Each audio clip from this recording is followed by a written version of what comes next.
નમસ્કાર, શો ટાઈમમાં આપનું સ્વાગત છે। કૈલાસ ગુરુકુળ મહુવા ખાતે મોરારી બાપુની ઉપસ્થિતિમાં ગુજરાતી સાહિત્ય પરિષદના જ્ઞાન સત્રનો પ્રારંભ થયો છે। ગુજરાતી સાહિત્ય પરિષદના 34મા જ્ઞાન સત્રમાં પરિષદના અધ્યક્ષ હર્ષદભાઈ ત્રિવેદી, રઘુવીરભાઈ ચૌધરી, નીતિનભાઈ વડગામા, સમીરભાઈ ભટ્ટ સહિતના વિદ્વાનો ઉપસ્થિત રહ્યા હતા। મોરારી બાપુના હસ્તે દીપ પ્રાગટ્ય કરી જ્ઞાન સત્રનો પ્રારંભ કરાયો હતો।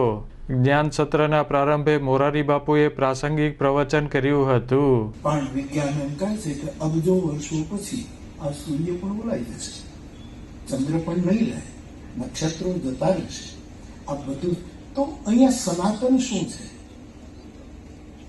ગીતાના 11મા અધ્યાયમાં વિશ્વરૂપ દર્શન કરતા કરતા જ્યારે અર્જુન ભગવાન કૃષ્ણની સ્તુતિ કરે છે ત્યારે એને હે દેવકી નંદન તમારી સ્તુતિ કરું તો એમ ન કીધું, હે વસુદેવ નંદન સ્તુતિ કરું એમ ન કહ્યું, હે યશોદાનંદન આવું કોઈ શબ્દ, હે યોગેશ્વર, હે પરમાત્મા, આવું કશું નથી કહ્યું। આગળ પાછળ જરૂર છે પણ એક જગ્યા એવી છે ત્યાં એમ કહે છે કે હે પ્રભુ સનાતન સ્વમ પુરુષો મતો તું સનાતન પુરુષ છે।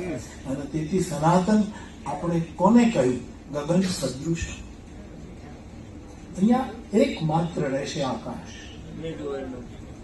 સિવાય કશું રહેવાનું। સનાતન આકાશ છે, વાદળા તો અમુક સમયના મહેમાન પણ બધા જ નકશો। કબીર તો દાદાગીરી સાથે કહે છે કે ચંદા ન રહેગા, સૂરજ ન રહેગા, નવલખ તારા।